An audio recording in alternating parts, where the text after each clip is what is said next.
Are you ready for combat night? How is everybody doing today? I am very excited to be joined in studio with the one, the only Combat Night middleweight Muay Thai champion, Canyon. What's going on, man? Oh, happy to be here. Yeah, man, I'm excited to have you, man. I don't know, you're one of the few guys that has a lot of experience, has shown us some really violent fights inside the cage that I don't really know a lot about. Yeah, I moved down here about a year and a half ago. I started training up in Milwaukee like 5 years ago.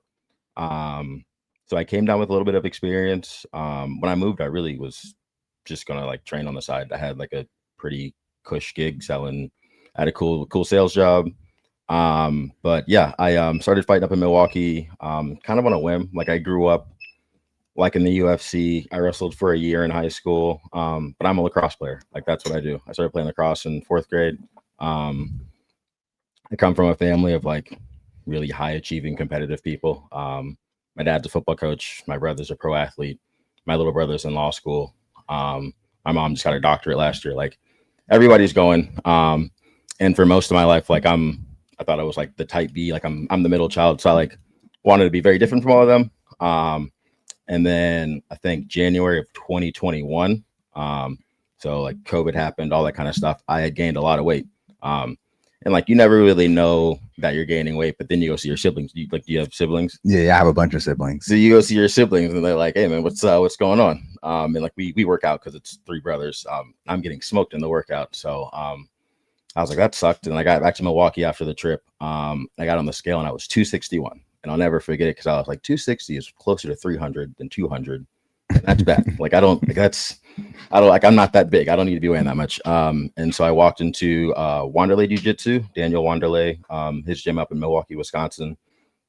He was the jiu-jitsu coach at Drew Rufus's gym. So Anthony Pettis, Sergio Pettis, Gerard Mearshart, who changed down here, which is pretty cool. A lot of guys have trained through him, but he opened his own gym. So I kind of joined on a whim. Just was doing jiu-jitsu and kickboxing. I hurt my shin kickboxing, so I really started to get into jiu-jitsu. I trained for 9 months and then took a fight, and I was like, we'll just kind of see how it goes. Wisconsin MMA is kind of nutty. You don't wear shin pads, so it's kind of like a pro fight. 4-ounce gloves. The rule set's a little different, like no knees to the head, no elbows, anything like that. But like other than that, it's a pro fight. You're fighting 4-ounce gloves, no shin pads, and you're rocking. So had that fight, won in the first round. I was like, okay, this is kind of cool. Like, this is dope. I fought again in December of 2021 that year. Didn't really think anything of it. I didn't think that I was going to be any good at this, to be honest. I didn't take it seriously until I lost my first fight. I was I fought like a Division III All-American. Wisconsin's got insane wrestling. That's something we're known for in the Midwest. That's where I'm from. But yeah, I didn't think I could be that great at it, and I lost and kind of fell in love with it. And long story short, like kind of found myself here and having trained at Orlando City with Trent and the guys, and really loving it over there. All right, so your family hit the genetic lottery is what you started with. We work hard. Yeah. Yeah. Well, I mean, you got to work hard. It doesn't matter how good genetics are, especially in 2025. There's so many people working hard, and you know, even if you don't have the genetics and you work hard, you'll pass up the people that do have it. But yeah, man, it sounded like you got a talented family. What sport is your brother a pro athlete in? My older brother's a professional CrossFit athlete. Okay. So he wrestled his whole life, and then he went to West Point. Both my brothers are West Point grads. So I got a lot of military in my family. But yeah, he went to West Point and he got into CrossFit as a way to get in shape for wrestling, and then has kind of like taken off. So he does that. He does high rocks. He got married a couple years ago. So my sister-in-law is a pro CrossFit athlete. So we just kind of, yeah, we got a lot of athletes. Okay. Like what's his name? Chandler Smith. Chandler Smith. If we pull up his Instagram, there's a bunch of wild stuff. My phone's over there, but yeah, he's a monster. Okay. We'll have to check him out. What's he walk around at? What's his weight? Like 190. He's CrossFit. He's a little smaller frame. So he's like 5'8", 5'9", 190. And like, I feel like though, that's the perfect frame for CrossFit because you can do the body weight stuff, the calisthenics, but you're also still big enough to get a lot of lifts in. it's kind of like a good balance probably It's to right be in the around middle. there. Yeah, it's been interesting with the way I kind of know it, like the methodology's changed over the years. There's a lot more machines. I know you train a little bit of CrossFit as well. Very little. Very little. Okay. I see you at Tough as I go to Nails. CrossFit Tough as Nails a lot. I love the gym, but I have a hard time jumping in the CrossFit classes. It's like, go do it at your own pace. It's like, well, the guy next to me is going faster, so I'm gonna go faster. It's always a competition. Yeah, everything is a competition. It could be a bowl of cereal, and I'm gonna go ham. Right, exactly. But yeah, so that's his thing. Yeah, but with the machines, I was saying with the methodology, like if guys are getting bigger in the sport, but yeah, he's got the perfect frame for it, and really set the example for like how to work hard. For me personally, like I played Division III lacrosse and didn't really apply myself. So martial arts is kind of my way to see like what I can really achieve if I apply myself. Like I take it very seriously. I'm at the gym a lot. It's kind of all encompassing in my life. So this is, I guess, my second chance, like my second like chance to maximize my potential in sports, I think. Okay, that's really dope, man. I think a lot of high school athletes go through that, right? Like, especially if their parents push them in any way, and they, you know, maybe they sacrifice some of their high school life, and then they're finally going to college, and they're like, oh man, I want to party in college. You know, I want to have a good time in college. I played. I was a cheerleader in college. I had an opportunity to wrestle in college, and I went to like a little mini camp for like a week, and I was like, I was like, I'm not waking up at 5 a.m. I want to still be out partying at 5 a.m. I'm going to college. So I just like passed that up, silly, you know, foolish at the time. At the time, it was a great idea. Now look back, it's like, man, I wonder how good I could have been. But then, you know, even with the cheerleading, it's like, it's very demanding. And it's also, you want to enjoy college. So it's like, I think a lot of people do that. They push through high school. They do really well. They get offers in college, and then they go to college. They're free. They get to kind of enjoy life a little bit more. And there's no one telling them they have to do this. Parents aren't driving you to it, or, you know, making sure you're at practice. So that's cool. I think same thing for me. MMA was a way for me to kind of get that competitive spirit back and give it another run where I was actually focused and locked in. I just wish, you know, I see guys. How old are you? I'm 29. 29. So you off and running now. Like you're gonna probably be going pro here soon and just take off. I started at 27. Anything, and like I wish I had just started a little bit younger. I see guys like Tim Abdel-Shahid, and you know, I'm just like, man, they got it figured out. Like at 20, 21 years old, you're already like focused, and not distracted. Lined up your training, like it's awesome. Like you start training at 15, you have, you know, double the experience on guys. So everybody wishes they had more time, but definitely for sure. Well, man, I mean, you don't, you look like an absolute unit. Every time you fight, you look in shape. You look very ready. In your fights, your cardio has never been an issue. So I know you're training hard. You're doing the right things, and that's another thing too. Is a lot of guys never kick the bad habits, or figure out the discipline of it, and they just go on to now MMA, kind of being half-assed with it, and then they turn 37, 38, and they're like, man, I wish I had focused better during my MMA career. So I hate to see it, but I love to see a guy like you who is so locked in and so focused on, you know, what he wants to do. Your dad, you said he coaches football. Yes, sir. Yeah. Did he play football as well? Yeah. My dad, with my parents, are UF grads, so go Gators. Even though I didn't grow up here, but my dad played football there in the late 80s. He got drafted. He played in the NFL for about 9 years. And he's been a strength coach, off and on in the NFL for the last 20. He's on the Cowboys coaching staff, which is tough because like having a vested interest in the Cowboys' success is not good for your health. So I know you're not as big of a football fan in recent years, but the Cowboys still suck. I'm sure they sucked when you were watching. No, they were amazing when I watched. Actually, in the 90s, Buffalo Bills fan, so they ruined me very badly. Well, maybe you can get back into it because they're going to be on primetime tonight, and I don't know how they're going to do. We'll see. Yeah, my final straw for football was the Music City Miracle when the Tennessee Titans did like this crazy lateral pass to win the game against the Buffalo Bills in the playoffs. Ended up going to the Super Bowl that year. They did. And I was at that point, I was just like, you know what? Like, I really don't.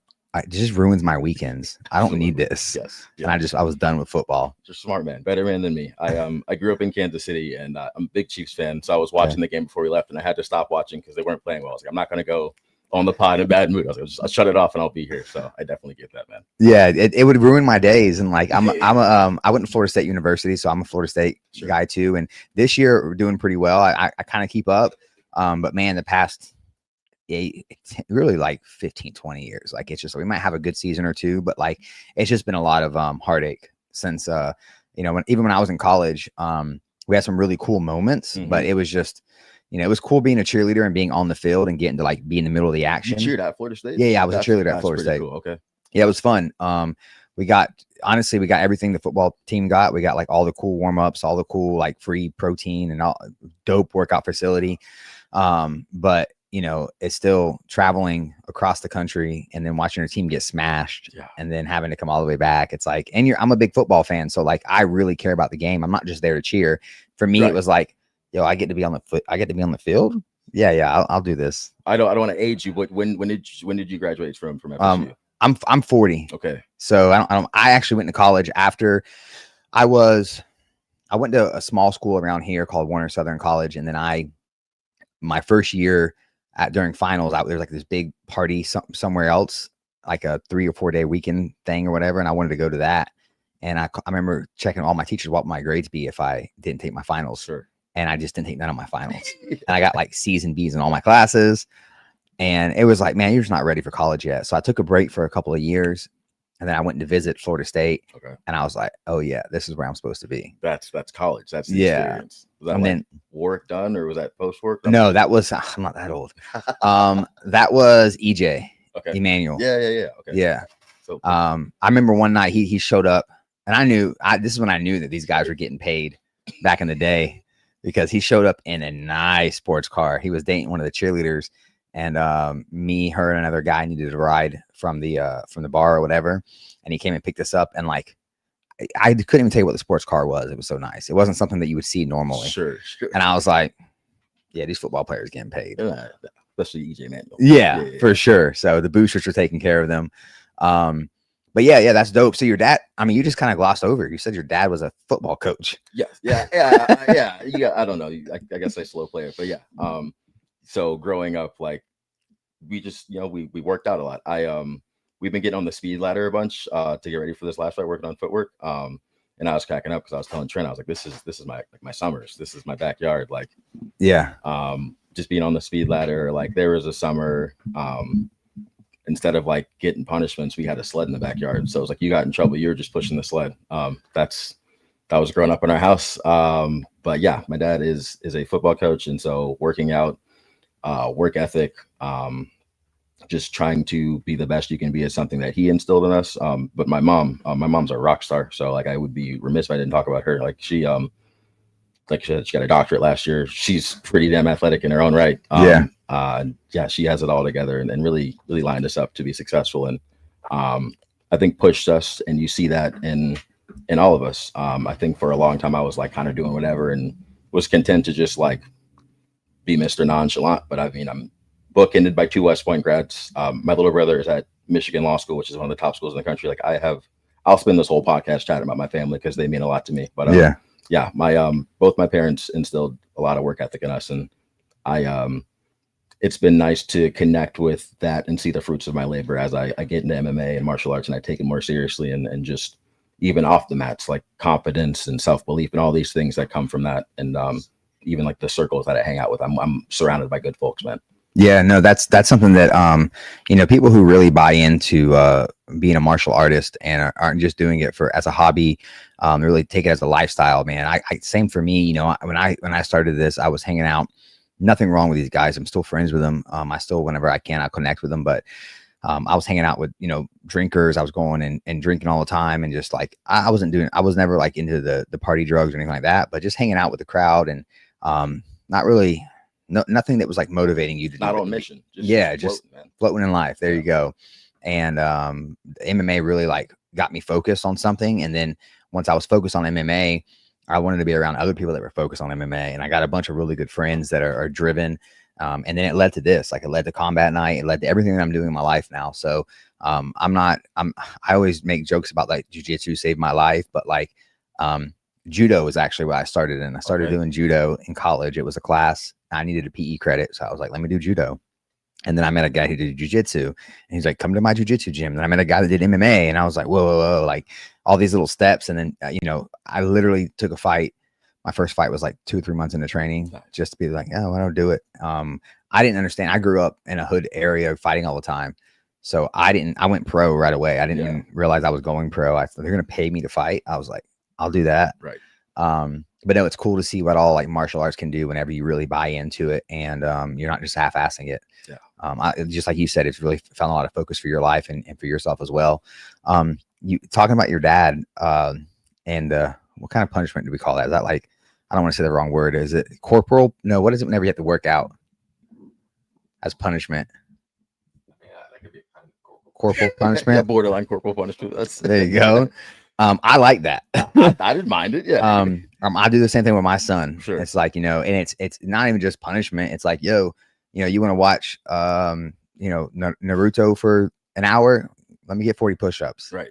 Like, you want to do this? Let me get 40 squats.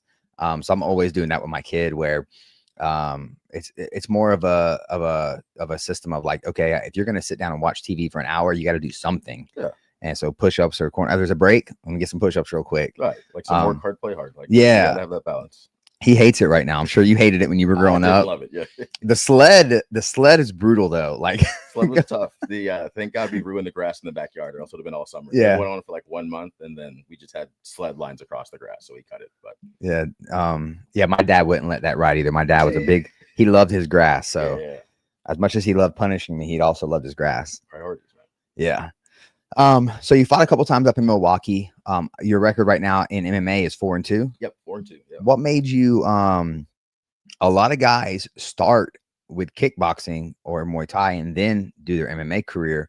What made you flip flop that? What made you go from MMA to start doing some Muay Thai? And is that where you want to stay, or what's next?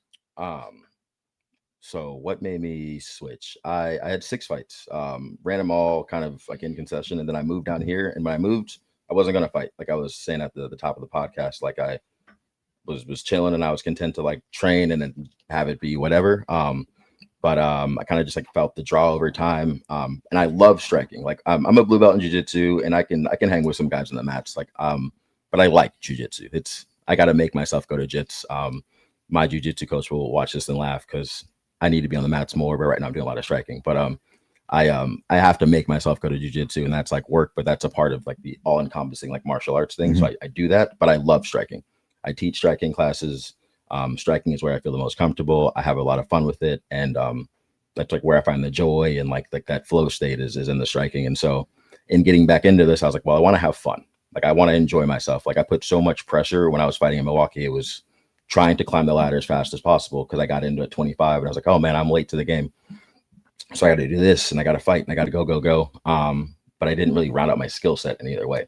So these past, let's say I moved to Atlanta before I moved down here for like 6 months. So this last like 2 years, I would say, of just training, striking has been cool because like guys do go kickboxing than MMA usually, but like guys usually come in with like a lifetime of experience in some discipline, whether it's like karate or taekwondo or wrestling. Like they have some sort of background in it, where I was pushing a sled and playing football.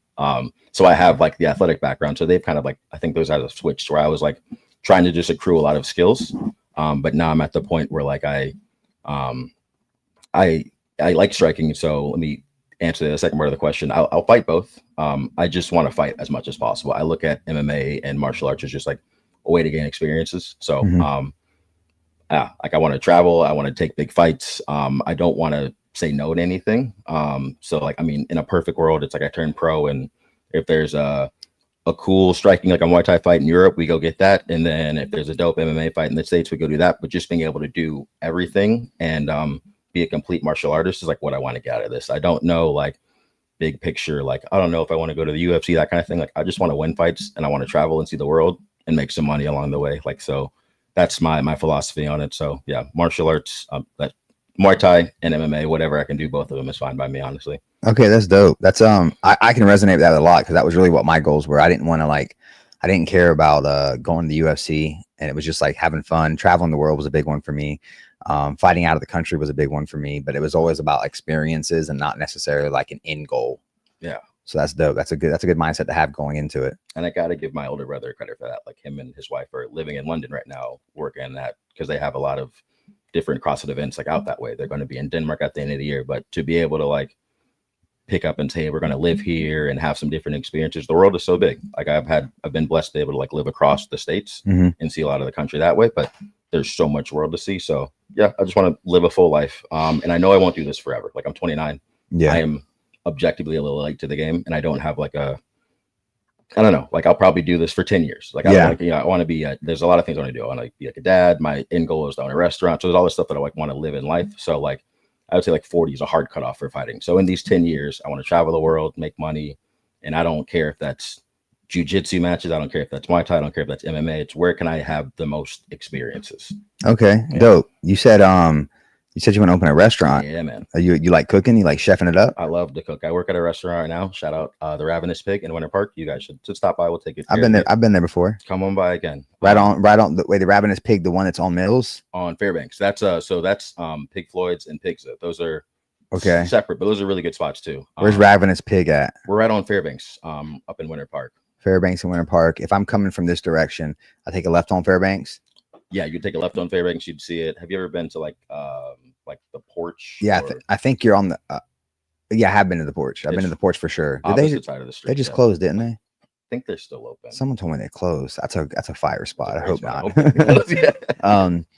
Okay, I know I've heard of the Ravenous Pig, but yeah, I worked there. I quit my sales job back in March to pursue this martial arts and restaurant dream at the same time. But yeah, I'm kind of working my way up over there, and it's a great time. And yeah, I enjoy that space. I look at like owning a restaurant is essentially like having friends over and hosting them and just trying to up their experience. And like I love to hang out with my friends and host people, and so like I treat the restaurant experience that way. And yeah, that's my end goal, to be on a really sick barbecue spot. I'm from Kansas City, which is the best barbecue in the country. Argue with somebody who has a bad opinion. It's the best barbecue ever. I don't know, man. I went to Texas, and Texas barbecue is pretty damn good. Have you been to Kansas City? I haven't. Okay, see. Well, but I'll give it a try. I'll literally go to Kansas just for some barbecue. Come on. You got to tell me where to go, though. I got a list for you. I have a whole notes app. You just yeah.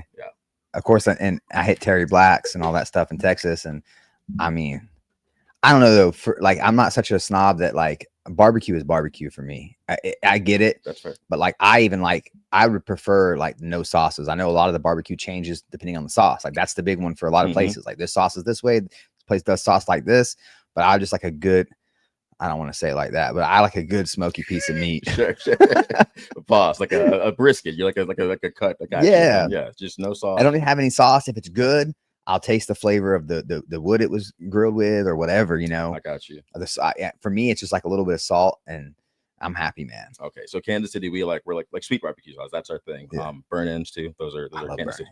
That's the KC original. So that's like Kansas City. That's a diabetic original, bro. Yeah, that's a heart disease original. But like I said, I got in this to lose weight. But yeah, that's Kansas City. I want to own a barbecue restaurant. And that's like the end goal, end dream. So in the meantime, though, like knocking some dudes out, making some friends, and traveling along the way sounds like a cool life to live. Yeah, no, that's really dope, man. That's cool to hear. Do you have recipes already like written down? Like, do you have stuff like are you already making like a menu per se? Or I've got this like notepad that I take with me everywhere, and I'll just like jot some stuff down and like some killer ideas, like things that'll set me apart. Like I'll give some hints out. I can't leak the whole idea, but I want to put it up by the beach somewhere and like have like a really simple menu. So I'm in the process of learning like how to actually, smoke and prep and cook barbecue at a scale like that. But my background is more like in the finance side of things. So I'm like trying to run numbers and like cost stuff out right now, but I'm trying to build out a business plan while also fighting at the same time. Right now I'm really focused on defending this belt. So the fight, the restaurant stuff can go by the way. I'm just going to work. But when I have some off time, that's where I spend it. Yeah. What do you think? I'm really excited for this fight. Yeah. So for me, we have, you're starting to be more of a regular now, another fight or two, you'll be in that OG status where you fought a couple times with us. Your opponent is definitely that. He's fought with us, almost exclusive, a lot of fights with us. And, I know you've seen some of his fights. I'm sure you've seen some of your fights. What do you see in this opponent? What do you like about this fight? What are you looking for in this fight? I'm super, this fight for me is like top level, especially for Muay Thai, because both you guys are good strikers. So I'm really looking forward to this fight. Yeah, I think we do something similarly. We both will switch our stances. I think we're both pressure fighters. And so what excites me the most about this fight is that to win this fight, I'm going to have to show layers of my game that I don't think I've shown before.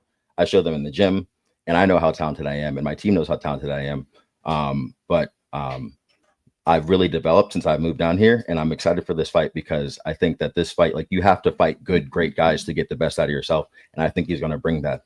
I teased it back in January. Like, I've been trying to like get over to the MMA space. Like, we've talked about it every time I get on the mic after a fight. I bring it up.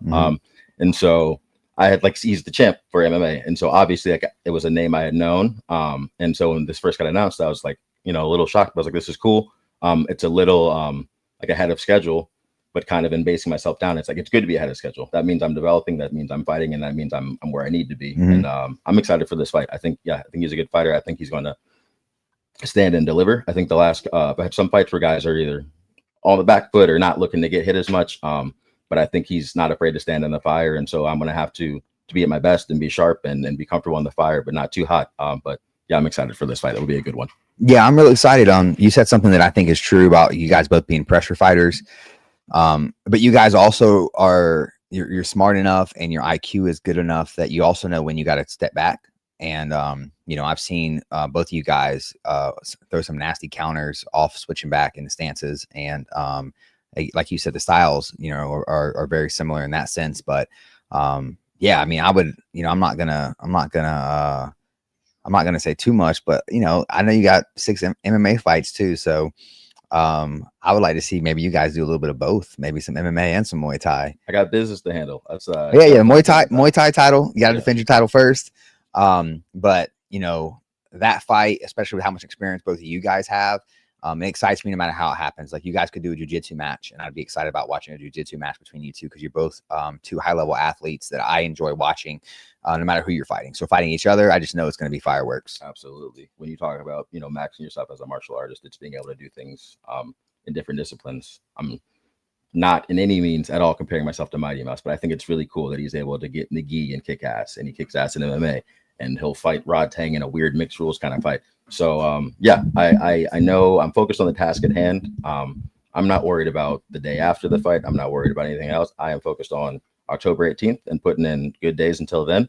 But if I take care of business, when I take care of business, then everything else opens up. That's how I've always looked at this kind of stuff. All of good things happen as long as I work hard and take care of business and fight to the best of my ability. Yeah, no, like I said, I'm looking forward to this one. Really, anytime you fight too, man, it's like you have a you're very humble, you're very modest in your approach. I've always seen you be mad respectful to your opponents, but you always bring a little something. You always have a good post fight speech. At face offs, you add a little something to it. Thank you, by the way, for introducing me to Fruit Riot. Bruh, they are addictive, and it's like only, I think, 5 or 6 grams of added sugar, and you don't even need a whole bunch to make you feel like fulfilled. Like, the sourness, it's like a serving and a half, 2 servings, and and it's not a lot of calories. Exactly. I wish I had these as a fighter. Like, I remember freezing grapes. Yeah, but like, to add that sourness to it, it's a whole nother thing. I won't lie to you. I will put a bag down. Yeah, quick, fast. But I got some more calories to spend, all that kind of thing. Yeah, they're awesome, and it's funny. Like, I just like them. I got into them. I brought them as a joke because I eat them all the time. But to see it blow up, I get texts like once a week from somebody. It's like, oh, these are awesome. So yeah, that kind of stuff is cool. Yeah, I don't know if Fruit Riot knows it, but like, you put on at least 50 people. I'm not even exaggerating. At least 50 people. The production crew behind the podcast were all shaking their head as I brought up Fruit Riot. I buy them now. Multiple of my friends buy them. They'll see me pull out a pack and they're like, oh, can I? Oh man, ever since the real. And I'm like, yeah, bro, Canyon, you really put on a lot of people to Fruit Riot. I got something coming for this next fight too. I was in the snack aisle for something. So yo, healthy snacks I'm always game for these. I'm always game for them. Got you. And I've learned too, you know, it's funny. Like, the best ones I had were whenever you had them, because they were thawed. They weren't like fully frozen. So like, letting them set, that's the hard part though, is like letting it set out for a little bit before you eat it. I put it in the bowl, my mouth starts watering, and I'm like, all right, just wait 10 minutes, Mitchell. Just wait 10 minutes. So much better if you let them defrost a little bit. Yeah. I keep grabbing one little piece, and before you know it, I got like 2 pieces left whenever they're finally dethawed. The last 2 are the best ones. Like, I can have a couple more. Yeah. I'll take them to the pool. That's where they're winners. If you take like half the bag to the pool, Yeah. let the sun thaw them out and just sit out there. It's a great snack. I'm sure it's a lot quicker too. Absolutely. Over here in Florida heat. Yeah. Speaking of Florida heat, man, what for you was the biggest difference coming down here? Because you've only been in Florida for 2 years, right? Mm-hmm. So what's the biggest difference with here versus Wisconsin outside of weather? We know the weather is. That's right. I was going to say cutting weight is so much easier down here. Outside of the weather, what's different down here? I think things move at like a slower pace. I think things are pretty chill. Okay. For me at least. Because I was in like the rat race. I was like working a 9 to 5. But the people are pretty similar, honestly. We have a lot of lakes up in Milwaukee, Midwest. Okay. There's a lot of lakes down here, and I think just like living by water, lake life kind of gives people a certain side, like a different kind of personality. So the people are pretty similar in my experience, and that's why I think that I've really enjoyed it so much down here. What's different? You dealt with a hurricane yet? I have. Last year the hurricanes came through. That was interesting. Hurricane parties, kind of fun, kind of a good sign. But yeah, like living in Orlando, I guess I'm sure there will be worse ones. And I don't want to like, taunt the hurricanes, but the one that came through last year, I like boarded up my windows. I still have these big wood 2x4s on my balcony because I thought something was going to happen. Yeah. Nothing happened. I share a grid with the hospital. Like nothing happened to me. And I didn't lose power. Oh, you're perfect. Then if you share a grid with the hospital, you're good. That was cool.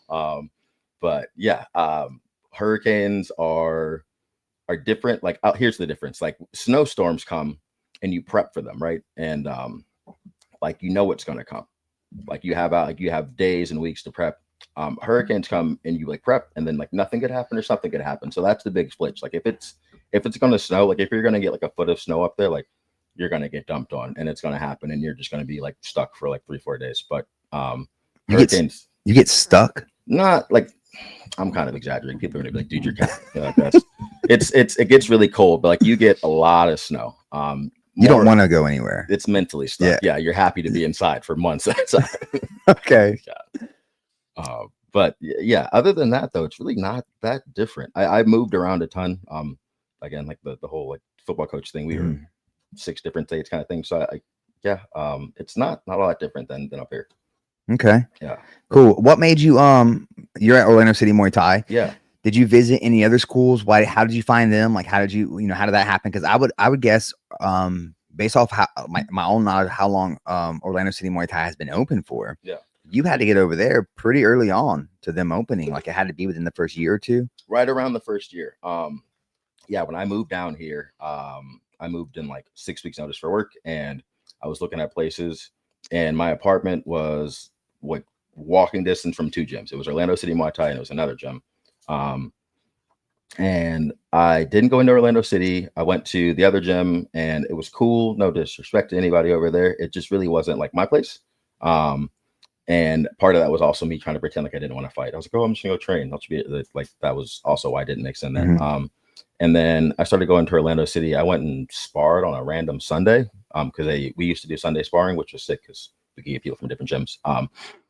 Well, we would do Sunday sparring. I went over there and it was awesome. Trent just kind of like became my friend right away. And I know that people have had similar experiences with him. I know like you guys, I didn't know this. Very charismatic dude. Very charismatic guy. Jeremy Williams is one of my best friends, or has become one of my best friends since I moved down here. And Trent's kind of the same thing. Yeah, I moved down here without anybody, and Trent like really stepped into this like big brother role more or less right away. Like he's taking good care of me, like throw me a pair of shorts or something just to like make sure I'm taken care of. And it's a great gym for where I'm at in my career. Like it's 2 years old. Well, we have such a deep wealth of knowledge on the coaching staff. And it's not a huge gym. Like I don't get lost in the shuffle. Like I get 3-4 times a week, like an hour of work with one of the coaches. Because I'm in there, I coach myself, and I'm able to be in there a lot and be a part of it and be a part of the growth, honestly. And that's been awesome. I can't say enough good things about my family and Orlando City Muay Thai. So shout out to Trent and to EJ and to Josh. And to anybody else, I don't think I'm leaving any other coaches off this, but anybody over there who's a part of the gym who's watching this, like I was cool just training. But I like going to that place, and it's because of the environment we have over there. I'm excited to get you over there and have you experience it because it's a special place, man. It's a cool spot. Yeah, it's long overdue, man. I used to it's funny. Trent used to be at my house like twice a week. He's there all the time. Him Excellent pad, man. Yeah, he's a great mitt holder. Great dude all around. Him and Kamanu was over there a lot as well. I've lost touch with Kamano. He went off to I think PA school in Arizona, Hawaii. He had a couple places he went to or whatever. But it was always enjoyable just to have him over, good conversation. You know, they'd always be down the whole a couple of rounds of mitts for me and stuff. And just all around good dudes. I've also met some good people through them that I've able to like network with them and create, you know, people to know each other. Tim actually, I met a girl named Hope, a woman named Hope, who their family owns a construction business, roofing primarily. And then Tim Abdil, she had washed his cars. She saw one of my stories about Tim washing cars. Now Tim washes her vehicles, and they sponsor Tim. And it's like, you know, I just think about how far the networking goes through Trent and Kamanu, and not just them, you know, the whole martial arts community in general. But it's long overdue that I get over there. I used to visit gyms every week. I'd be at like 5 or 6 different gyms. I actually had I had an odd experience at a gym. I won't say the name of the gym, but a place that I used to always go to and train. And one day I show up to spar, and they were like, "Oh, you can't spar here." And I was like, "What are you talking about? I was here like just last week. What do you mean?" Right, yeah. And I'm there just to train. And the guy's like, "No, man, like you train with everybody we fight." And I was like, "Yeah, I kind of train with everybody. Train with everybody, period." That's the point, you know." You know, for anyone to think that I would put my family's livelihood below someone winning an amateur fight or a pro fight, that I would like, you know, tell someone, "Oh, hey, your opponent's doing this or your opponent's doing that." Like, no, bro, like y'all are all grown ass men. Right. I could train with you today and Ulysses tomorrow, and you could tell me, "Hey, I'm working on this, this, and this." Cool. Ulysses, "Hey, I'm working on this, this, and this." Cool. I'm not telling either one of y'all what the hell you're working on. That's none of my business. Like, to me, you're not going to have that in the UFC or the next promotion you fight with, the next fight you have. You're not going to have that. So why would I give anyone an unfair advantage? And you know, that's just not me. But that was the vibe I was getting from this gym. Like I would sell them out or something. Or I would go tell our technique. It's like, yo, it's 2025. Everything's on YouTube. Gym beef is crazy. Everywhere you go, there's a little bit of gym beef. And like, you have this idea that martial arts is supposed to be like, you know, Bushido and all this stuff, but there's this little bit of ego that gets in.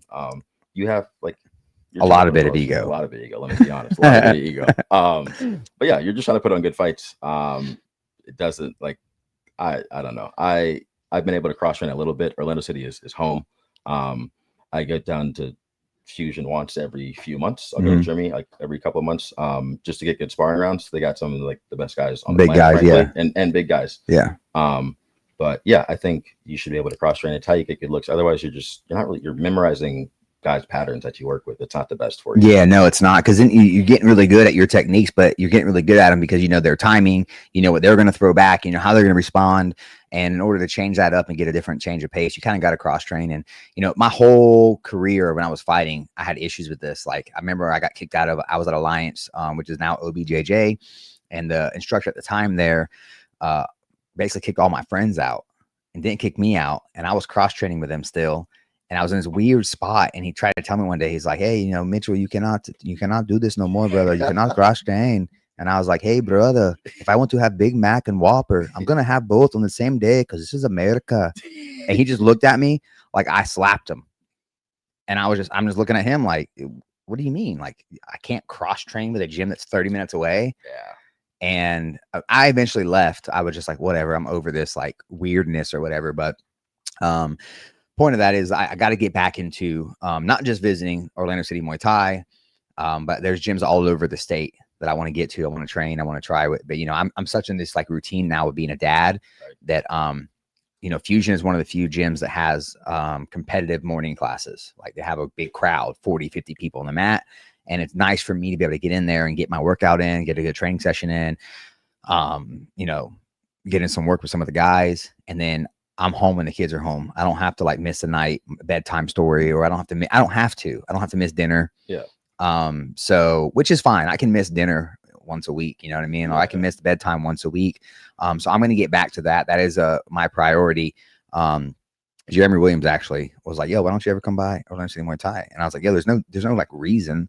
I mean, really the reason is my kids and my family. It's fault. Yeah, it really is my kids' fault, man. They ruined everything.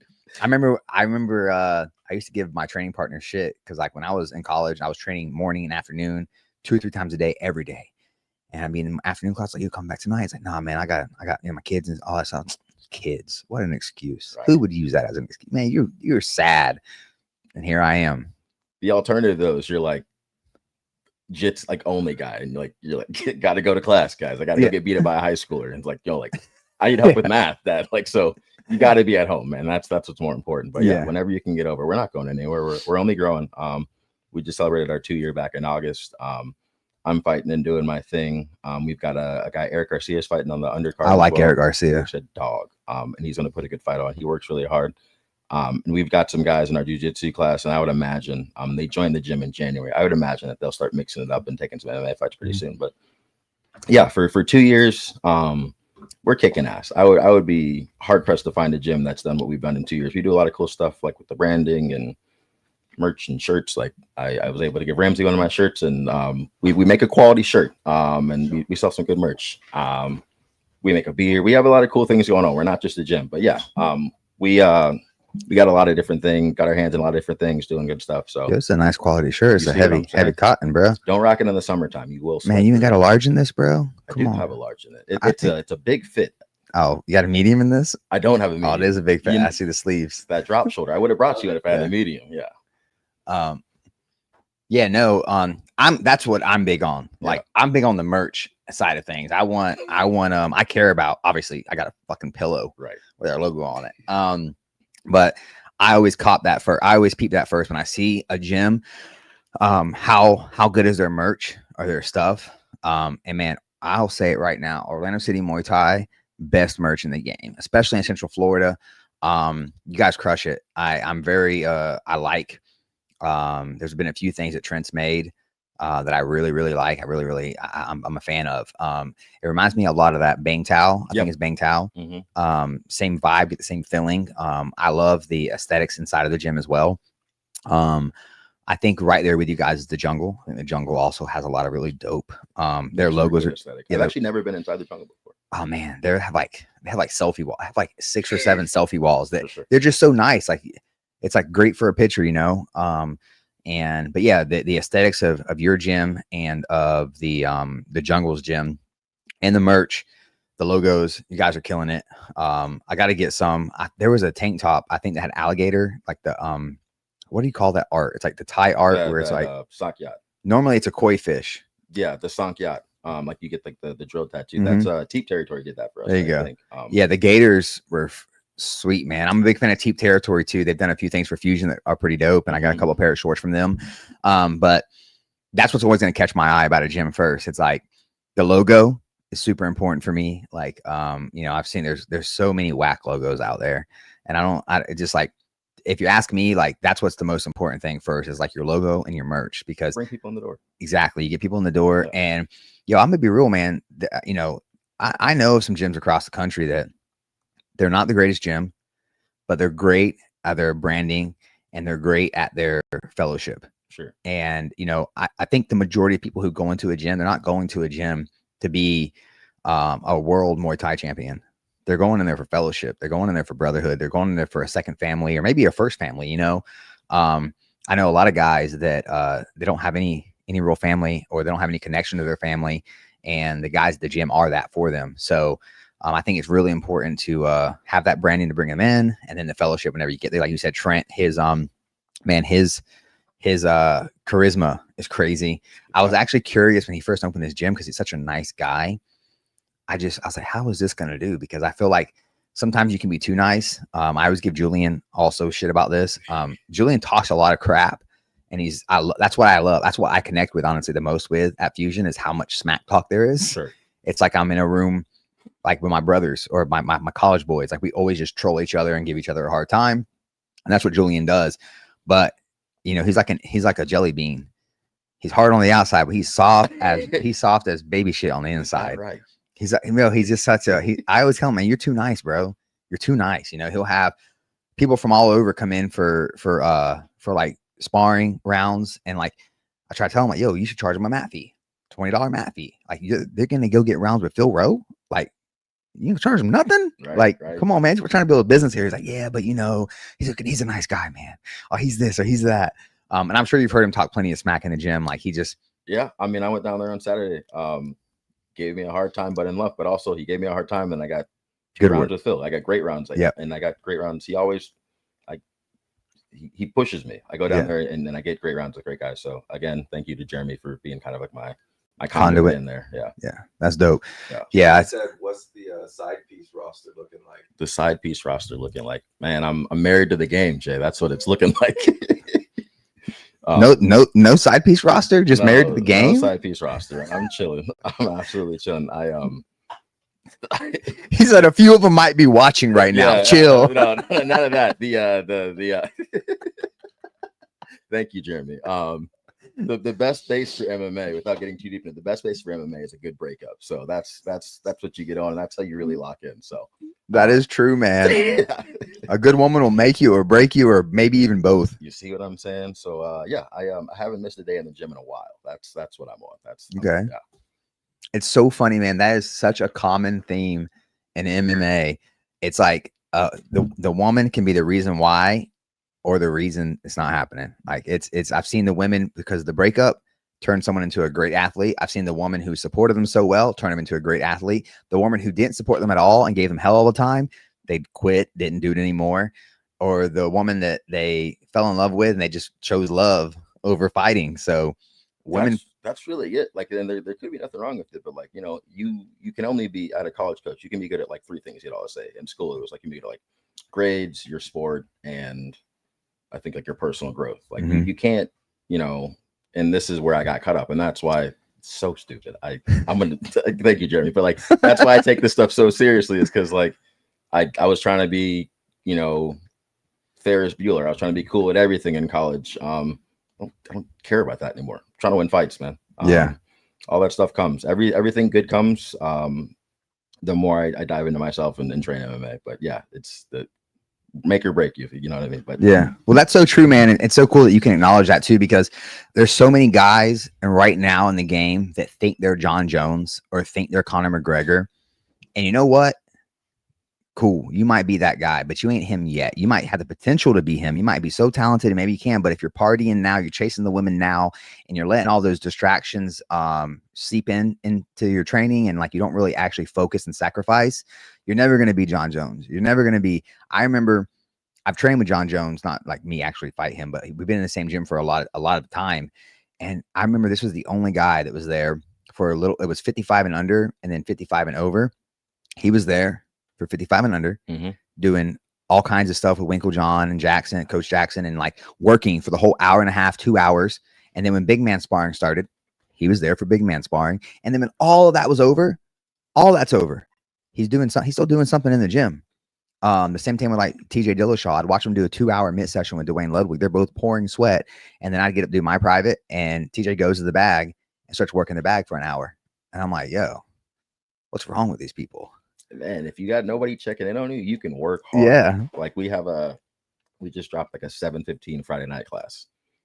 That's date night. You don't go to the gym at 7:15 on a Friday night. I was blasting the bag at like 8:30 last Friday night. And like that's the kind of stuff that like I'm chasing after. But yeah, you gotta line your priorities up to make your goals happen. Yeah.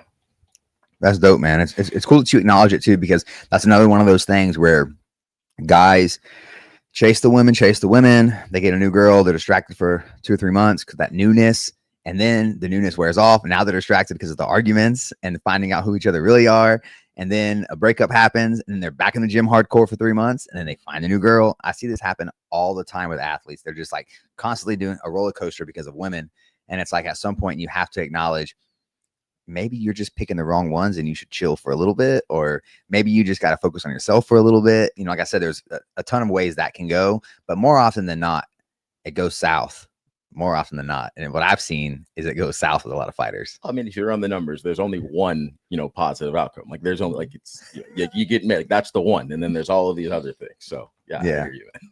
That's very true, man. What is so you've been training for quite a while now, since it says 25. Yeah.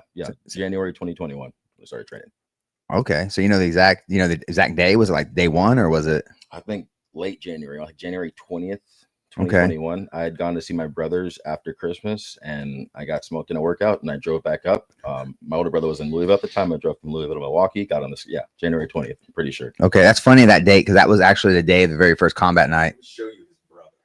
Yeah. See, now we're Pull him about up. to get into it. This is where the podcast goes. He's the monster. Yeah, January 20th was our first combat night date.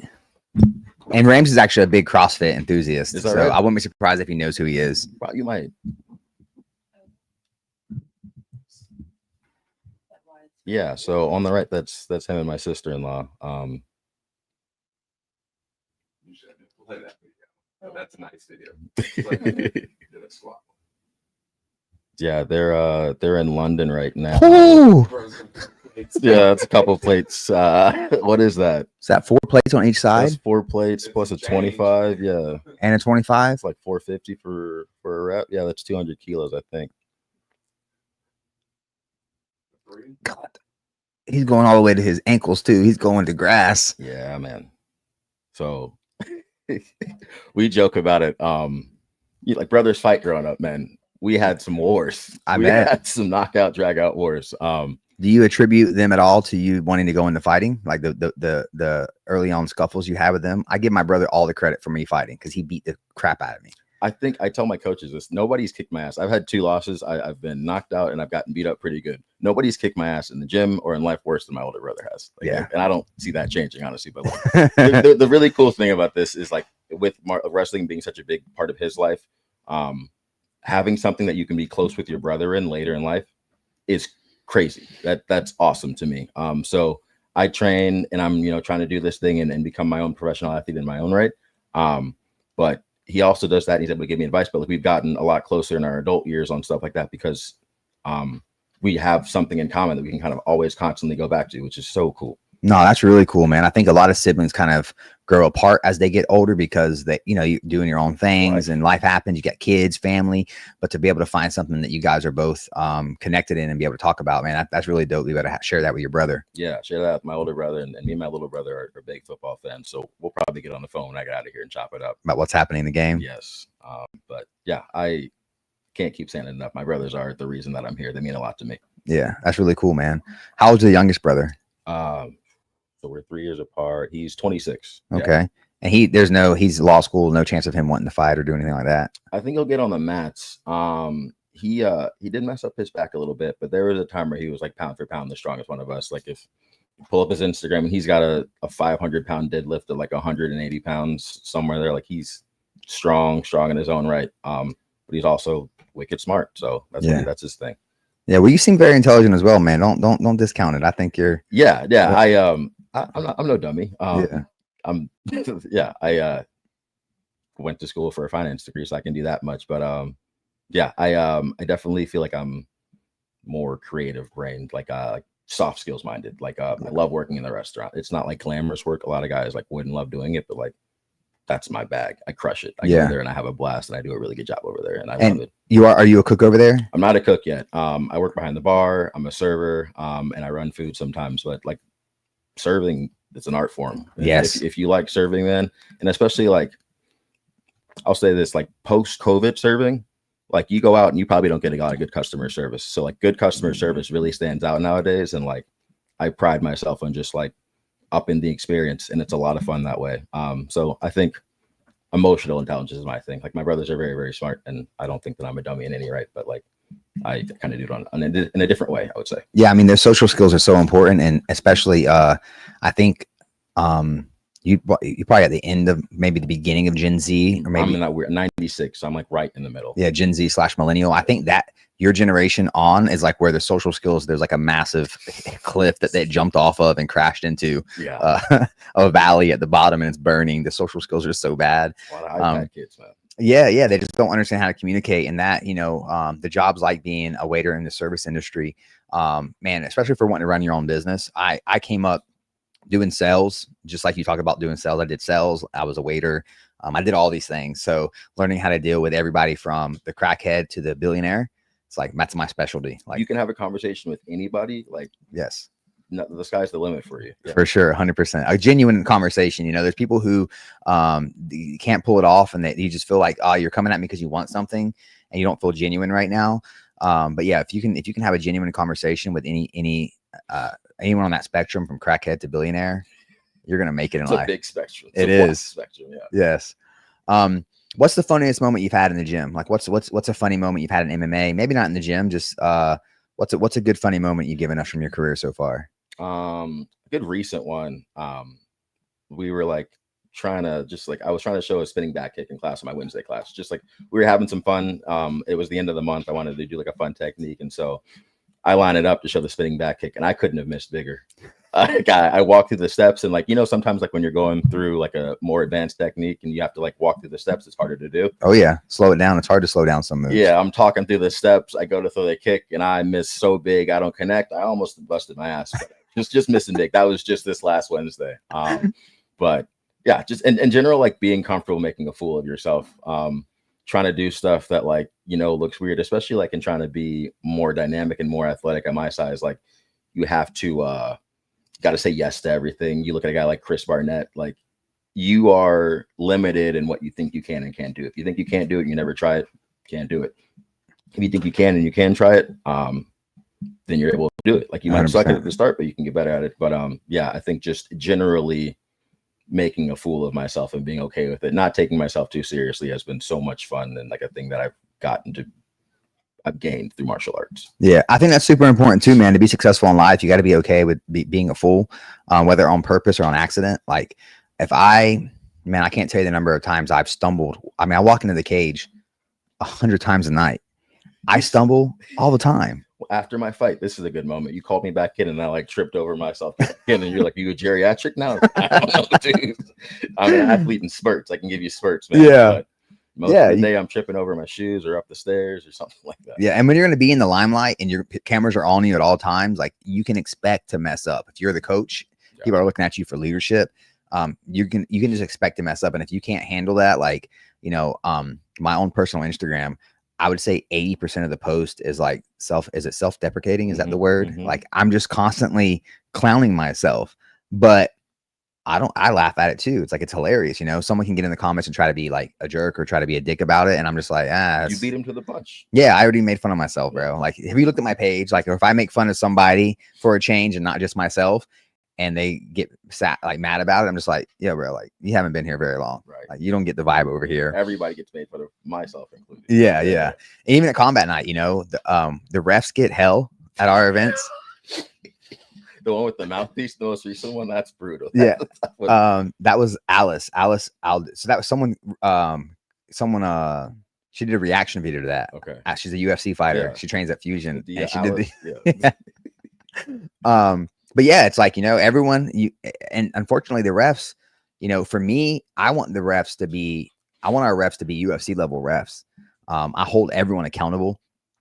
Whether it's the timekeeper, it's the fighter, whoever is whatever they're supposed to be doing, how they're supposed to be acting, like, I hold you accountable for those. I hold you accountable for that. So if, you know, you're supposed to be calling the fight correctly and you mess up, like, guess what? Could have a little run at you, just a little. Yeah.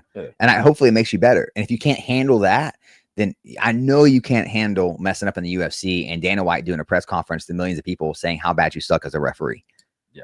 I've seen him do it. That's fair. You got multiple experience. Yeah, multiple times I've seen him do it. So if you can't handle it with our 200,000 followers, man, when you get to Dana, it's going to be real rough. And hopefully, you know, you know what the Savannah Bananas are by any chance? Yes, yeah. So we had an announcer who he's the announcer for the Savannah Bananas. Oh, wait. Yeah, Matt Grafer. I want to see all of our people, whether you're a fighter, a timekeeper, a referee, a judge, whatever. I want to see you guys at the next level in the UFC, or one championship, or baseball announcer, whatever your thing is. I want to see you at the highest level doing that, if that's what your goal is, you know. And but I also, people who work with us and fight with us, like, that's who I want fighting for us. I don't want the guy that's, maybe he is a good athlete, maybe he sells 100 tickets, but he's like handpicking every fight he has. I'm like, nah, bro, I got a matchmaker. Like, that's not your job. We want to put on big fights. Yeah, we want to put on big fights. If you're 4-0, 5-0, and you're asking to fight the 3-3 guy, maybe combat night's just not for you. Like, I want you to fight the other 5-0 guy, and let's find out who's the better guy. And hopefully you both get better out of the experience. But, you know, I learned pretty early on that, if I want combat night to be great, then everyone that does something with us has to also want to be great. Yeah, that's been an adjustment for me. Because I was like, social media is something that I'm like getting better at and getting more comfortable doing, and taking myself less seriously does help. But yeah, I traditionally didn't post and all that kind of stuff, but I'm learning like who's going to be your biggest advocate if it's not yourself. I was listening to Jeremy's podcast this morning, and that's the example. He's on there doing wild shit, and he's bringing stuff in. Yep. And growing his following as a result of that. And it's a self-belief thing. It's like you put yourself out there, and it's only a risk if you think you're going to lose, or if you define yourself by the results. Very, very true. It's not a risk if you're like, I worked hard and I'm going to do something fun and be authentic. Like, man, I crushed these Fruit Riot things by the bag at home. What am I bringing to weigh-ins?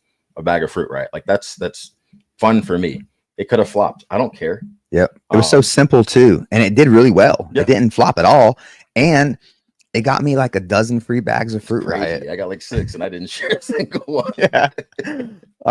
So yeah, it's cool, man. Like I tell guys all the time, don't be afraid to be authentic. Yep. Whatever that is, there's some people who are very, they're very mild. They're just not, they're not, but they do something. They say one little funny thing like, oh yeah, we've had guys like go to face offs like, man, you have really nice eyes. And I'm like, what? Like this person never says anything, but he just said what he was thinking, and it blew up. It went crazy. We had to give someone fruit, just regular fruit, Publix fruit. It blew up. People like genuine. They like authenticity. They like real. And as long as you're not like just as boring as possible, but any little thing, just a little bit of authenticity, they really like that. And I see that really resonating with our fans. There's always going to be, and this is like in the world in general, but like as you start opening yourself up more to social media and showing who you are, there's always going to be haters. Doesn't matter. You can knock somebody out cold. Taurus Finney, crazy knockout with us in Jacksonville, put the guy to sleep. It was one of the scariest knockouts I've ever seen, maybe ever. Yeah. Definitely live. And man, half the comments are hating on him. Half the comments are talking smack about him. Like, yo, the guy he fought must have sucked. No, the guy he fought was like 15-6. The guy he fought was, it was no slouch. Right. But everyone's got an opinion, and you got to be able to just say, yeah, I don't know, whatever. Put yourself out there, and ignore all those haters, man. Because there's so many haters, especially in MMA. I say it all the time. We have some great fans of Combat Night, but MMA fans in general are shitty. That's fair. They're not. It's we. I can't say that we aren't a great fan base. Yeah. On the whole. I don't know what it is. But yeah, like people are just comfortable running their mouths. You gotta let it fly, because like if you would talk to me, you wouldn't say that to me in person. I know for a fact. Like I don't even want to give a lip service. Some idiot was on the post that you like announced for my most recent fight, random account, talking smack to both of us. Yeah. I don't even think he's a 185er. I don't even think he's a fighter. I don't know who he is, man. I thought it was a bot account. So like he ran his mouth, and I went to the gym and trained hard. So thank you. I hope you see this. Give me another view. But like if you're commenting, like that means that I'm growing my following. Nobody was commenting when I was knocking guys out in Wisconsin because I wasn't doing anything. Yeah. I bring some grapes to a fight, and nobody wants to run his mouth. Like that's cool. I don't really mind. Thank you for the motivation. So like I don't really run my mouth. I work. And if you want a shot at me, like I don't say no to fights. You guys have matched. Yeah, you have never. It's always the other side that's saying no constantly. So yeah, you've never said no to a fight. If don't get in the comments. Like let's put in the camp. I got a big following. You can share some of the shine, but yeah, I don't care. Like come do it with your hands. Don't talk to me about it. 85 to 205 too. It's not like he only wants to fight at 85. It's like, yo, they'll do it at 90, 95, 200. Like, I give you props for that, man. And I don't expect everyone to be like that, but the willingness to fight, and that's how bad you want to fight. You kind of know 185 is a hard weight class. It just is. There's not a bunch of 85ers and 205ers out there. Like once you get past welterweight, it's hard, and once you get below featherweight, it's hard. Yeah. Like those are the two. Like the right 45 to 70. There's a ton of people there, but it gets a little harder to get bigger. So your willingness to fight at multiple weight classes is pretty crazy. Is that where your home's at? You're gonna stay at 85, or do you feel like you could go lower? Or, I mean, you're a big dude. I'm not 85 feels like home. Okay. 70 probably never. Maybe 180, but like I really like food, man. Restaurant guy. I don't see myself getting below 85. I'm excited for this fight at 85, and I'm focused on this fight. But yeah, you get these kind of fights, you get high quality big name fights that people are going to come out to, even if they don't know who the hell we are, because they see the talent. Like, you get that by saying yes to everything. And that ups the ante, and that makes you work hard. You have to, I think, I mean, this is what, 4-2 in MMA, and then 3. So this is 10th my fight. 10th, yeah, my 10th amateur fight. I have some like IKF stuff, but like you, what am I trying to say here? Like, you have to, You got to play up. you got to play up. You always have to play up, and like, you need something new to like shake it up. Like, if you're just fighting guys to fight guys, what is the point as an amateur?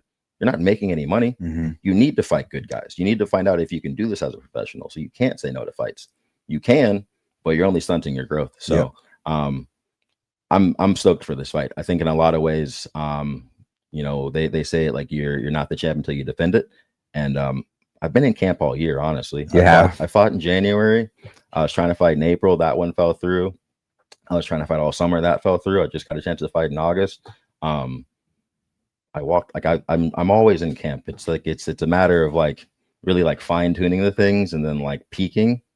But in a lot of ways, like, this feels like a fight that I've been leading up to really since I moved down here. It's awesome. Like, when I really slow down and think about it, like, I went from not really wanting to fight to winning a belt. And you can say what you want about the opponent in that fight, but like, knowing or having a lot of confidence versus being nervous, like, the nerves still hit the same. Like, sitting in the back, like, you can know you're going to run through a guy.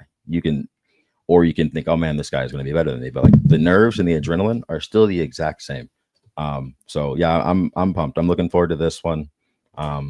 If you want to find me and you got something to say, I'm not going to respond until I handle business in a few weeks, but we can talk about it afterwards. Yeah, I know you want to stay active, so I won't talk past this fight, but I'm looking forward to bringing you back to MMA hopefully here soon. I'm a fan of Muay Thai. Don't get me wrong. I'm a fan of kickboxing. I like to be able to offer anyone who wants to fight an opportunity to fight. It's got to be some kind of striking. I don't like just straight jiu-jitsu, but like combat jiu-jitsu, kickboxing, Muay Thai, MMA. I'm here for it all. Elbows, no elbows, whatever. I'm here for it all. So I, can't wait to watch you fight, but I also can't wait because I was so shocked whenever they told me like, oh yeah, he's also got 6 MMA fights. I was like, what? Wait, hold on. Cause it's so, like I said, it is backwards. Yeah. Most people do the kickboxing and Muay Thai first, and then they do MMA. So I'm excited to see what you have when it comes to MMA as well. Plus the small gloves. I like the small gloves. I got to put them on over the weekend. It's nice I don't throw them on every now and then, but I threw one and it was a good time. Yeah. I can't wait. So man, as we kind of start closing the segments, we do a few things. We have some reaction videos over here that we'll get up and we'll check out. While we're waiting on those, you can do whatever one you want, Raina. The homie over at Combat Candy, it's a girl, it's a lady, a woman by the name of Combat Crap. I don't know if you've seen her Instagram reels or not. I've seen these on Instagram. I haven't seen her reels. I'm sure you probably have seen Combat Crap. She fights as well. She's older. I think she's in her early 30s. But she came up with these Combat Candy. She's actually a nutritionist.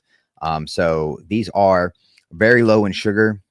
4 of them is a serving of creatine, 1 serving. It's like your 5 milligram serving for the day. I like personally, after a hard workout, I got a sweet tooth. So like, I love, obviously Fruit Riot. Yeah. So they say, from what I've been reading, that it's good to have your creatine post-workout, not to take it during, but take it after. And for a while, I was like drinking my water while I was working out.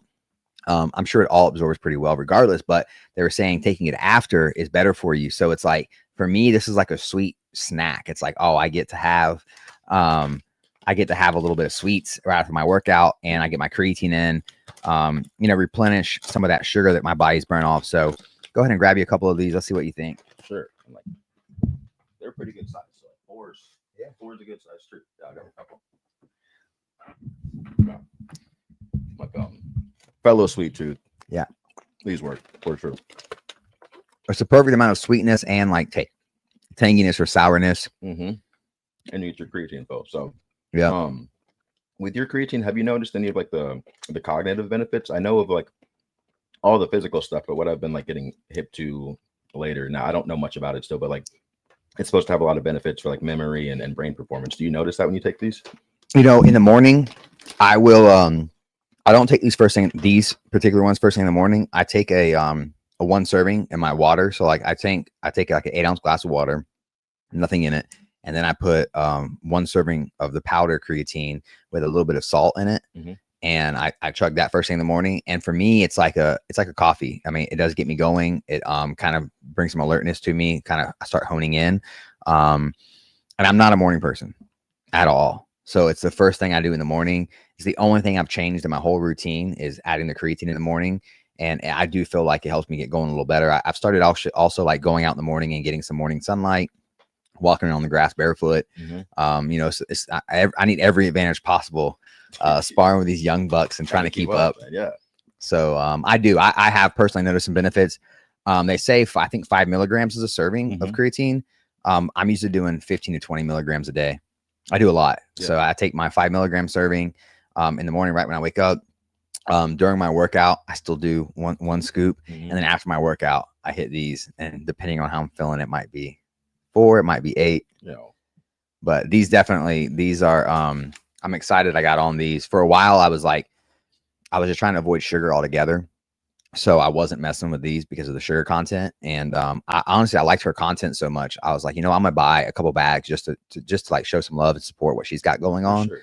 And I tried them and I was like, man, these are really good. I was like, and then my kids, I also give my kids creatine. It's like a 2 milligrams, like a half a serving basically. Mm-hmm. So this is the great way. They don't want to drink chalky water. Nobody, yeah. So give them a couple of these, like a little sweet treat. I don't give my kids, I can't say that so much now, but for a long time they got no added sugar. Okay. I don't think Caden had any sugar until he was like 5 or 6. It's super bad for kids to have sugar. Sure. So, but now we give them treats here and there and definitely have eased up a little bit. But this is like, they look at this as like, that's the one. This is candy. This is like real candy to them. That's a good spot to be in. Yeah. It's good for you too. Yeah. Yeah. And creatine water, no matter, you could put it in a gallon, like you always taste creatine. Some kind of chalk. It's always chalk. You can dilute it. It doesn't matter. Yeah, no, I agree. So this is like a great way. You don't taste the creatine at all. You just taste that little bit of sweetness. Mm-hmm. So we got some videos here. This first one is a guy tapped last night to like a neck crank. I don't know what you call like the head to chin pull up thing in wrestling. What do you call that move? There's a move. There's a name in that. Boston crab, maybe. Is that it? Where you pull the chin up? Like no. I don't. It's not a bulldog choke because he's not off to the side from it. He's not really choking him as much as he's just pulling his head up. I don't know what that is. Yeah. Not a great backflip. Not a great backflip either. Respect to Jimmy Crute, but it's like, what are your hands doing on the floor? Yeah, you got to address the hands. You address the hands. I know you dipped into the Brazilian accent earlier. I didn't know you were hiding that from me. Yeah. But you got to address the hands. Yes, brother. Yes. That's what gets me the most whenever I see a guy tap. It could, in this instance, again, it's always easy to critique from the outside looking in. You're not in the fight. You don't know how tired this guy is. He got another full grown heavyweight or light heavyweight on his back, pulling on his chin. It was, in the second or third round of the fight. So he probably was a little tired. But it kills me when someone taps and they never address what's causing the tap, whether it's a choke, whether it's an armbar, whatever it is. Like, you've got to address the problem that's in front of you. And I see it so often, like him, both hands were on the mat. And it's like, oh man, bro, I hate to see at the highest level that this is happening. But even in baseball, people drop fly balls that they should have caught, so the mistakes are going to happen. Unfortunately in MMA, one small mistake stays on our record forever. You get to do this in a great year, like 4 times. Yes. Like you get to do the best thing in the world in a perfect year 4 times. And so when that happens, it sucks and it's unfortunate. Yeah. Because in a baseball player gets to play 100 games a year. 162. Yeah. You got nothing but baseball games. Man. He drops a couple balls. No one pays attention. He hits a grand slam. Who cares about the balls he dropped? You got a game tomorrow. You might have a game in the afternoon, man. Mm-hmm. So, yeah. And then guess what? Next year, it starts all over. Everything starts over. Yeah. So I wonder what it is. It would be interesting to get his take on it, but no hooks really. There's a lot of space in the back and he didn't address the hands. So I wonder what the is. And then, hey, it is MMA, it's mixed martial arts, but it doesn't mean that everyone's mixing everything into the pot. True. Some guys are just focused on the striking. Some guys are just focused on the grappling. Some guys don't do the jiu-jitsu part. So we got this video. I had to watch it a couple of times. A girl breaks her arm performing a rear naked choke. So I'm interested. Which arm? I got to see this. Yeah. It's subtle. I wonder if she gets the tap. We both stop. She thought it was her jaw. She broke her own arm. She doesn't even know it yet. And isn't it? Yeah. She goes to put back in position, start again. Wait a second.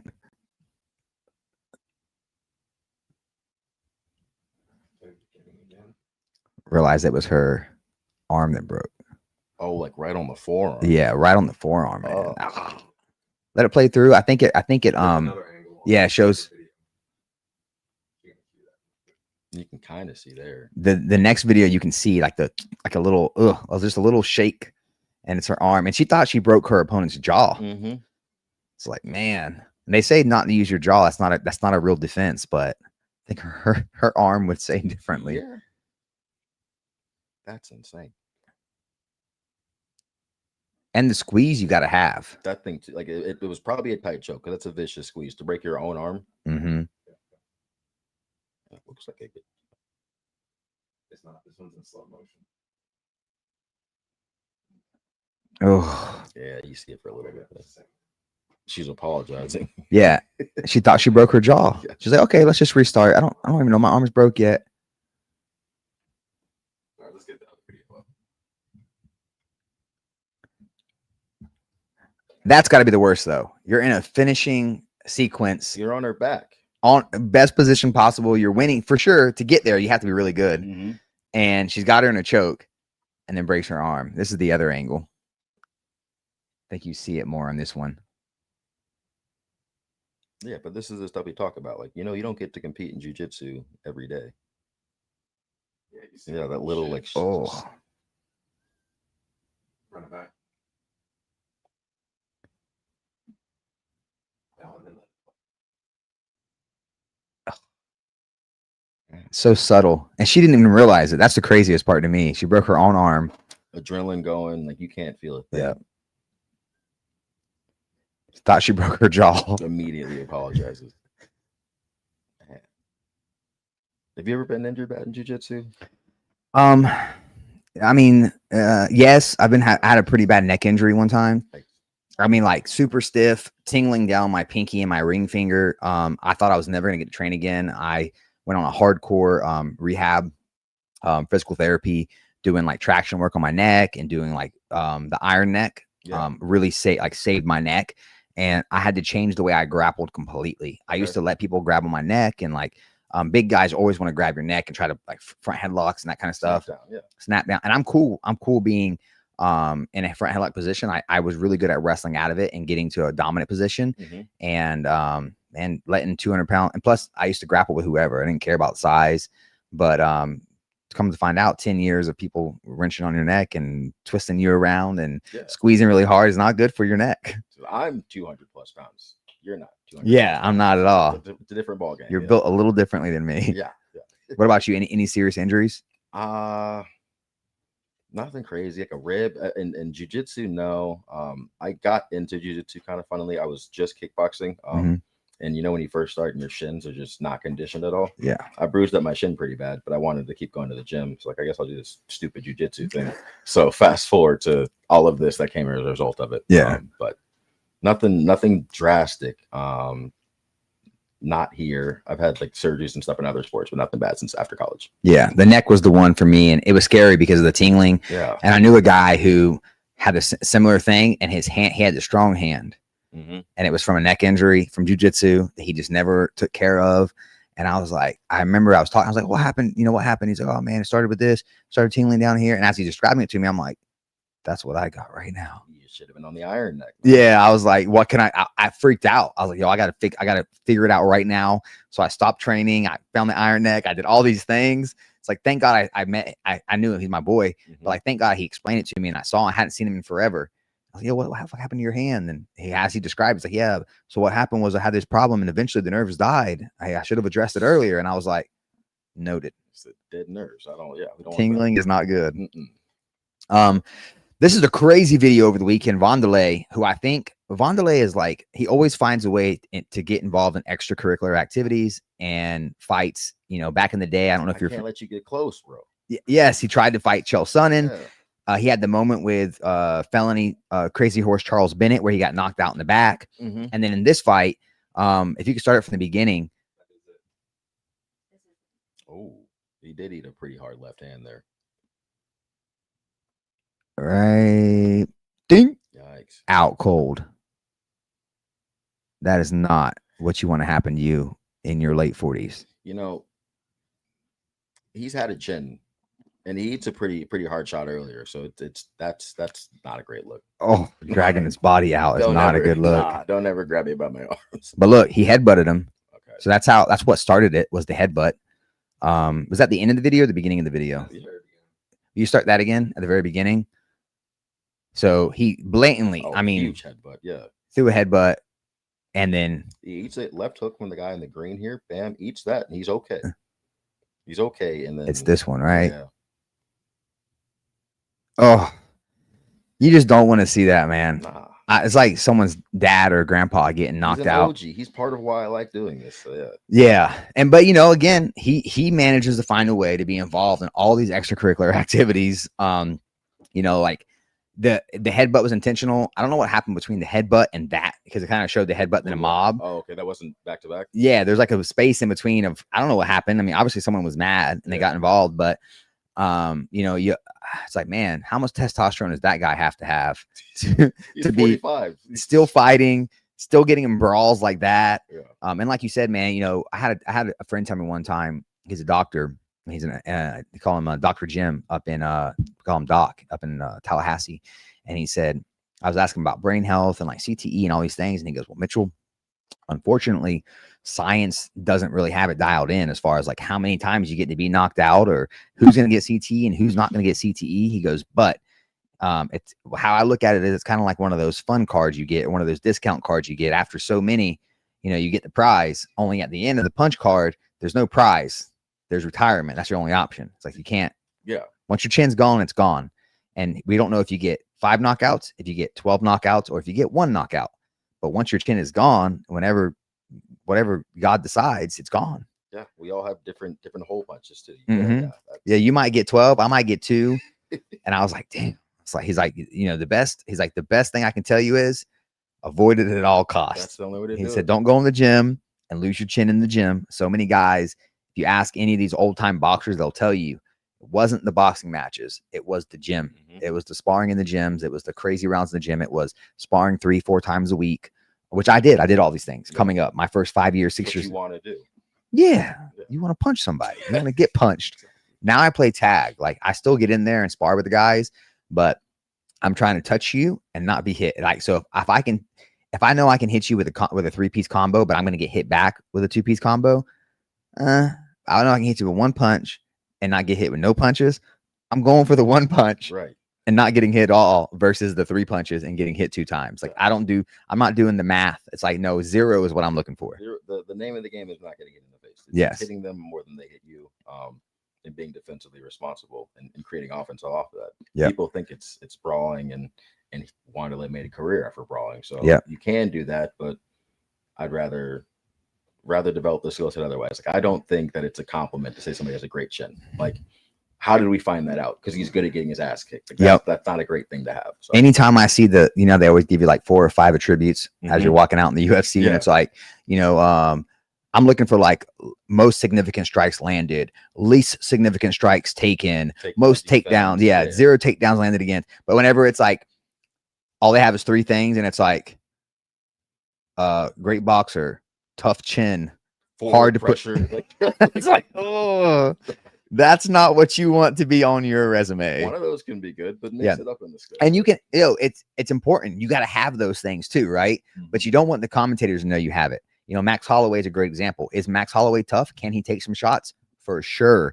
But he can also get hit and not be hit. He's like has one of the highest significant striking ratios to non-significant striking. He's got a lot of time in the cage. Mm-hmm. For how long he's had a career, it's incredible that he's doing as well as he is still. For how sharp he is. Yes. And for how long. Yeah. You know, he started, I think Dustin Poirier debuted against him like 10 years ago plus. I mean, so to see what he's done in the sport, and it's because he's taking care of himself, no doubt, outside of the fights. You know, you have to be smart outside of the fights, and you don't want to lose your chin in the gym. I think he stopped sparring a few years ago. I remember the commentator saying that 2020 or so. Yeah. Because he's just putting miles in the gym. Like, I'm sure he's still like, tech spars and all that, but why would he need to sit there and hard spar? Yeah. I really like Connor came out and said playing is like the touch butt in the park, like that whole thing, but it was about movement and seeing things and using your body's movement and not just trying to slug it out with people. It was like literally small gloves, just touch and move. What do you see? What don't you see? And I've watched the evolution happen, in the gym fusion place I go to, in other gyms that I've been at up in Training Fight Win and down south, where it used to be that. I used to be sparring all the time, 3-4 times a week.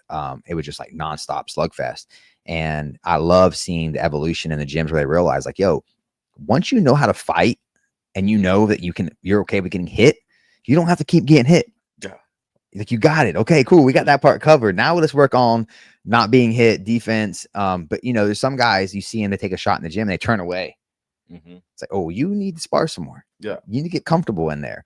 But, once you have 10, 12, 15, 20 fights and you've proven yourself in the fights and in the gym, you don't got to keep doing that, I don't gotta go to war. But yeah, people ask me, or people who are just starting to fight, it's like, well, how do you get better at sparring or that kind of thing? It's like, you have to be okay getting hit in the face, not like knowing where you can get hit.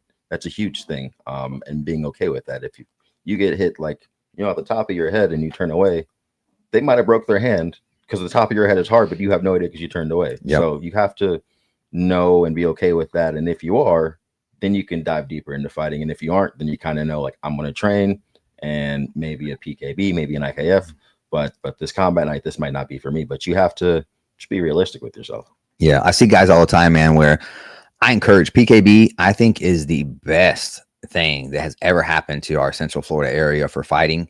Because we've had Nagas, the grappling, the jiu-jitsu, all that stuff's fine and dandy, but there's never been like a learning training ground for striking. Mm-hmm. And what Rich Grindel has done over there with the PKB is amazing, because now guys actually have an opportunity to get in there against someone they don't know, and the nerves are there, the crowd's on top of you. Crazy, yeah. It's a crazy feeling. I tell people all the time, like, yo, if you've never competed before, like, first of all, Mark Kerr said it the other day on the Joe Rogan podcast about the best way for someone to prepare for an MMA career is to start wrestling in high school. Because you get so used to that one-on-one. Yeah, man. The crowd's there, your friends and family are there. Mm-hmm. You're in high school. Yo, if you lose in a high school wrestling match and your boys are there, you're probably getting roasted. Like you're dealing with all the things that you're gonna have to deal with as an MMA fighter. And it just comes part of the course. Like, okay, cool. Like, I can deal with this. And the feeling of competition, you're getting 100, maybe 200-300 matches in a whole high school career if you do all 4 years. But if you've never done anything and your first competition is combat night, don't. The adrenaline, you can't handle that. Like don't. I don't want to put anybody in the box, but like, you don't have to choose that path, I would say. Yeah. PKB, Naga, do something, because it's a pressure cooker inside of our cage. Yeah. The lights are on. You got to do something. Like it's cool to create the platform. I do want to say again, like, shout out to Rich. I work the IKF event sometimes, and they're really cool to watch. We talked about it at the start of the podcast, like wanting to have more time. Like, if I could have had a couple of PKBs at 18, 19, that's awesome. But yeah, combat night, you got to come prepared. So yeah. And I used to get real mad. People were like, oh man, we're just not ready for combat night yet. I'm like, what do you mean, bro? If you're ready to fight, you're ready for combat night. Like, that's my attitude. And I've changed that now, where it's like, okay, yeah, if you've never competed before, might not be it. Maybe you're not ready yet. You're right. Like, go do PKB, see how it feels to get hit in front of your friends and family. Invite them out. Tell them to come watch, because you want that added you want to feel that pressure. Because if the goal is, or you think the goal is to get to the UFC or to high level promotion one day, there's going to be pressure, and your friends and family are going to come out and watch you. I'll never forget, man. I never fought in my hometown. I fought in college my first few times, and my first time fighting in my hometown was in Tampa. Mm-hmm. And I sold, like, every time I fought in Central Florida, I sold about $15,000-$20,000 in tickets. I was a big ticket seller. Damn. Yeah, I sold a lot of tickets. Okay. I remember the first time in Tampa, I was so mad, bro. This announcer announced me as 0-0, and I was 4-1 fighting for the belt. And I was like, nah, playa. I walked over, I took the mic from him, because, like, all my friends and family, they never seen me fight live. He took the mic. And this jabroni's over here talking about I'm 4-1, I'm 0-0. I was like, bruh, yeah, I've been talking about fighting to all my people for 3 years now, and you're gonna make me out to be my debut? Like, nah, player, give me that. Did you win? You got to go win. No, I lost. I lost. Fighting on the road is the best. Though fighting in I love it. It's you go on the road, nobody knows you. Yeah. You're getting booed. Fighting on the road is the absolute best. Man. Yeah. No, I like fighting on the road better than fighting in my sure. hometown. The pressure, the nerves, all that kind of stuff. But yeah, I got my ass handed to me, man. It was a tough fight. He ended up going to the UFC, and doing his thing, which is cool. But yeah, I mean, it was just my first. I remember the nerves of like, and I don't know why am I even thinking about what the announcer said? I shouldn't be worried about that. But I was literally worried about my people. I was like, man, you don't fighting really for all care. my people. I'm fighting for all my people. Like it was playing through my head. Like I remember leading up to the week of like, man, if you get knocked out, man, if you get put to sleep, man, if this, man, if that, like I just all the worst scenarios. And like you said, every fighter has this anxiety, but come fight week, and especially if you're in your hometown, that's so much worse. You go to out of town, Atlanta. I remember fighting in Atlanta against hometown boys and being like, yes, I get to fucking ruin someone's night. Man, I was just showing somebody like one of my favorite fights ever. I fought in a hotel conference room in southeastern Minnesota. The Hormel factory is the home, like it's a small town. Best fight ever though, because like he brought 50 of his buddies out, huge crowd. They all had his name on a t-shirt, and he let the hype get to him. And I was just on the road, just me and my coaches, man. I'm out there and handle business. So like you got to get used to both. Yep. You contrast that. I had a friend before my first loss. Actually, it was my first time fighting in front of friends, and he's like, "Hey, man, we drove all this way. Like, don't get your ass kicked." And sure enough, I got smoked. Say thanks, bro. Exactly. Yeah. I hate that. I hate don't get knocked out. It's like, oh yeah, that's cool. Fucker. I'm at war in my head right now. Don't tell me that. No, for sure. There's a giant list of things that I wish people didn't say to fighters before they fought. I've heard and seen it all myself. What time do you go on? Yeah. Are you gonna win? How you gonna make weight? Right. You gotta how much weight? Like, oh, you don't get to eat anything. Break a leg? No, not just kidding, but seriously. It's like, yeah, the wide eyes when I tell people I'm cutting weight. It's like you're not helping. Like I know I'm going to do it. I've done it before. yeah. Let me spend that. It'll be fine. But Yeah, I learned pretty early. I used to want to have like big weight cutting parties and have my people with me.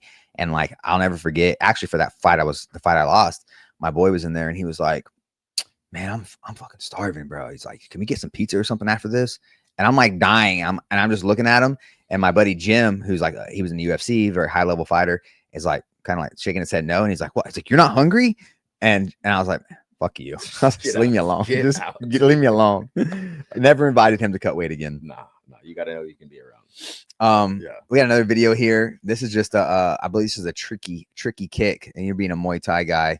This is the double knockout. I forgot I sent this one. This is a crazy one. I'd love to see this happen live one day. Oh, great hooks off the guys. Beautiful hooks. So the problem is they both had bad defense. What do you say? You don't hook with a Hooker. That's rule number 1, man. Yep. Now in that instance, who should win? Is it like I saw the ref kind of waving his hands off. Right? The ref was waving his hand off, but it should be first to wake up. Like if I'm a ref, I'm standing there and I'm just waiting for someone to wake up. First sign of life. What a crazy feeling that's got to be though. Like you wake up, what happened? You're like, you knocked him out. Like what? I knocked him out. Yeah, he knocked you out too. It's the highest high and the lowest at the exact same time. Yeah, like I don't know what to do. Yeah. I always reference never hook with a hooker. Did you ever train with Bobby Robert? A little bit. Yeah. Okay, that's a Bobby Robert quote. That's a Bobby Robertism. Yeah, Bobby used to do our Wednesday night classes. That was my first real striking coach. I love Bobby. That's one of Trent's guys. Bobby's a honorary. Of the game. Yeah, he's an honorary old man, and you gotta have. But you, especially here in Orlando, there's so many people who started their careers for striking at least with Bobby or someone that Bobby taught. Background's crazy. Yeah, stupid background in Dutch Muay Thai, and Dutch kickboxing. Sorry, or Dutch Muay Thai, Dutch kickboxing. Yeah. Over there at Andre Monarch, the Majiro gym. But I'm so funny. I've never heard. You're the first person I heard say that besides Bobby. But I tell people that all the time. Yeah. There's a fight with Carlos Condit and Dan Hardy, I think, where they both throw a cross and they both throw a slip cross. Boom. And they both come back and they throw a hook right after it. But Carlos Condit brought his right hand back up here, and Dan Hardy brought his right hand back here. So Carlos Condit, they both hit with the hooks, and the hooks, both of them landed. It wobbled Condit, but it dropped Dan Hardy. One of those guys has their hand up. Different outcome for sure. Yeah. And that's why I always tell people, man, it's like Babalu, Renato Sobral, Mhm. old school fighter. Most people listen to this are probably like, who the hell is that?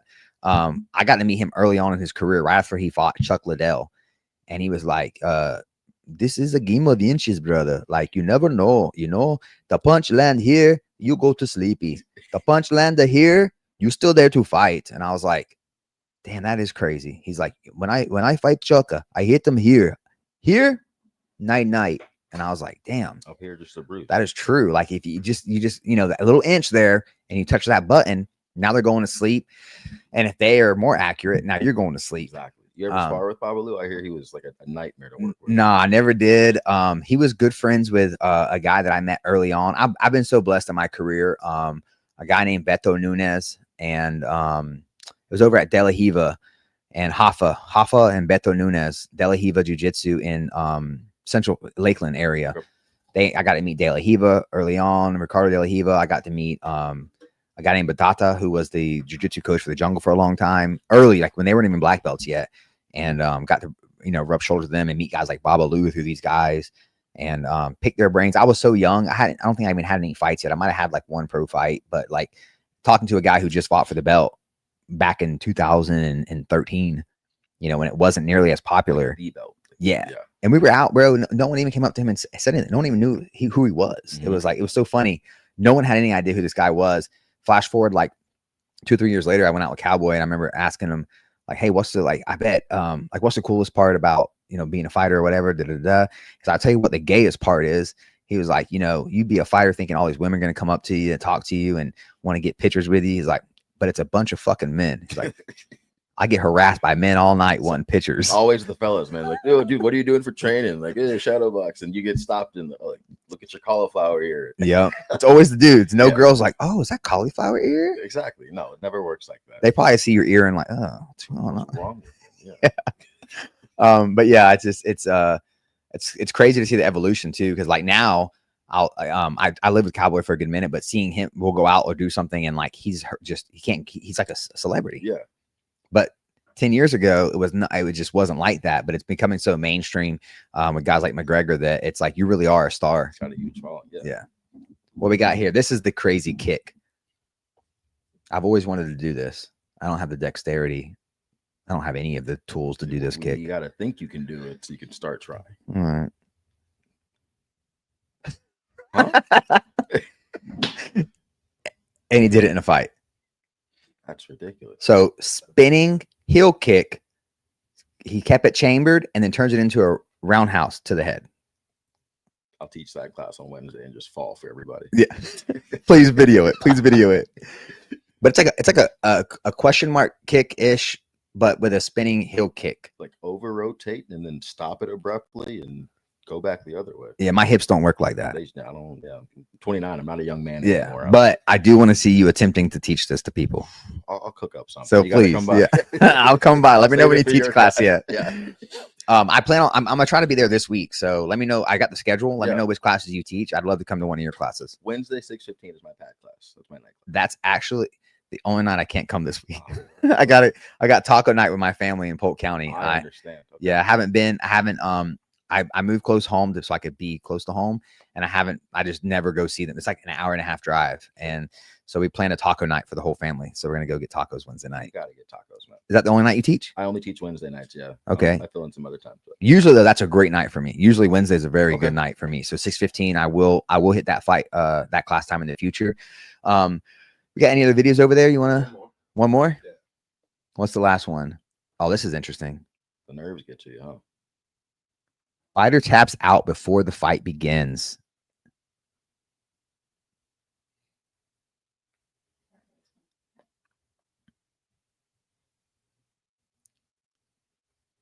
Right away, as soon as the bell rings, taps. What did it for him? This guy's like, "Nah, I'm coming to get mine." He said, "No, I can't. I want one. I came to get my lick." And he couldn't because the dude took a knee. I mean, he's a big man. I mean, I couldn't hit a man on a knee either. But I imagine the blue balls you get. You're about to fight. Yeah, and then he shook his hand afterwards. I don't know if I'm shaking your hand. Nah, I'm That's mad. a lot of work. Was like, He said, "Hey man, Yeah. I got $100,000 for it." He said, "Yeah." But that was so blatant. I mean, I feel like that's more of a case of someone was supposed to get something they didn't get, and they're like, "Oh yeah, I'm gonna ruin your main event." Yeah, like some kind of Yeah. I don't know what that's about because he shook his hand afterwards, like it was cool. Yeah. So I'd be curious. Maybe they're splitting the prize purse. You know, back in the day, I don't even remember this or not. Kimbo was gonna fight Shamrock. I forget which Shamrock. I think Ken had to be Ken Shamrock. So yeah. And it was an Elite XC. And I guess he found out in the back that like Kimbo was making a lot more money than him, and he was mad about it. I don't know the real backstory. That's what the story that was going around at the time. And he cut himself on purpose so he couldn't fight. And I think, is that when Seth Petrozelli stepped up? It might be when Seth. So you know Seth, out of the jungle. Was Seth Petrozelli out of the jungle? Yeah, I he didn't was. know that. He owned the jungle. No way. Yeah, he still does. I think he's still a part owner of the jungle. Okay. But Seth Petrozelli stepped up to fight Kimbo Slice on very short notice. Yeah. I think it was like literally the back, like they were in the back. He was in the back and not supposed to fight. He stepped up and ended up knocking out Kimbo with a jab, like a stiff jab. I think I remember this fight because this is back when fights were like free. You didn't have this is on like Spike or something. I'm pretty sure I remember this card. Yeah. It was Elite XC or Elite FC, Elite, one of those places. And in the back, Shamrock said he couldn't fight, got cut, and it was all over a feud over money. And because Kimbo was a big thing at the time, and they were pumping him up a lot. Obviously, fighting Shamrock, it's a big deal. And then Seth Petrozelli stepped up last minute. I don't know because I wasn't in Orlando at the time, but I do know that it blew them up. I don't know if they had already blown up, but I know that particular fight was a huge deal because the average dude knew who Kimbo Slice was. Everyone knew who Kimbo Slice was. When Kimbo got big, I was in Kansas City watching Kimbo on YouTube. Yeah. He was, and were you down? Obviously, you're down here. Legend. I was watching Kimbo Slice. It's like, this guy's fighting people in the backyard, like eyeballs popping out, knocking them out, bare knuckle. Him and Crazy Horse. Yeah. Those are the two guys for me, man. I watched so many highlight videos of Crazy Horse. And if you don't, I got to show you Charles Bennett. You know, I've heard of him. Yeah. Okay. Well, his highlight videos are epic. He'd go over to Japan, and while they're announcing him in Japanese, he's like making mouth faces at the announcer, like he's speaking Japanese. He'd be put in a triangle, and he'd stand up and start spinning with a person and like hit him against the cage. Mid fight, he'd jump on the ring and like put his hands up. He's got a crazy record, right? Yeah, a lot of fights. Like I think he's like 38-38 now, but he's like on like a 30 fight losing streak. Yeah. But yeah, Kimbo Slice, man, that was one for me that I loved watching growing up, and I'll never forget the fight with him and Seth Petrozelli. I would imagine that probably put the jungle on the map because every average Joe knew Kimbo Slice. Yeah, everyone did, and everyone thought he was the baddest man on the planet. That's crazy. Seth Petrozelli owned the jungle. Yeah, he was part owner. I think he still is. I don't want to say he is, but I know he was for a while. He opened up a karate school now too, so he has like a karate school that he's. I think that's where most of his focus is. But it's really cool to see. There's so much like rich history of MMA in Florida. Yeah. From South Florida all the way up. There's like I've seen so many guys come through and make names like the Ben Saunders in the sport. Paul Rodriguez fought for Pride a long time ago. Dean Thomas was here in Orlando for a long time as well. Him and Paul Rodriguez came up together.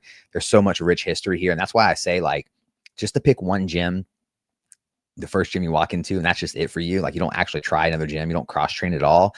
Like, man, you're just hindering yourself. There's too much good MMA down here. Too much, man. And I do, you know, obviously as a promoter, I don't want every gym to be freely cross training with everybody, because then it's just more reasons for people not to fight. Yeah. But there should be some, you know, once you get to the level of like you're about to be in the UFC or you're fighting in the UFC, like you should definitely be cross training because you need those looks. Even if it's not here locally, go to Miami, you know, go up north, go to Georgia. There's so many good gyms and so much knowledge to be spread. But Central Florida, really, man, you could pick almost any gym, whether it's Orlando City Muay Thai and the experience that Trent has. And he brings in guys, world champion. I've seen some of the guys he brought in there to help instruct and teach. Yeah. Or it's Julian over there, or it's Paul Rodriguez, or it's Mike Lee and Seth over the jungle.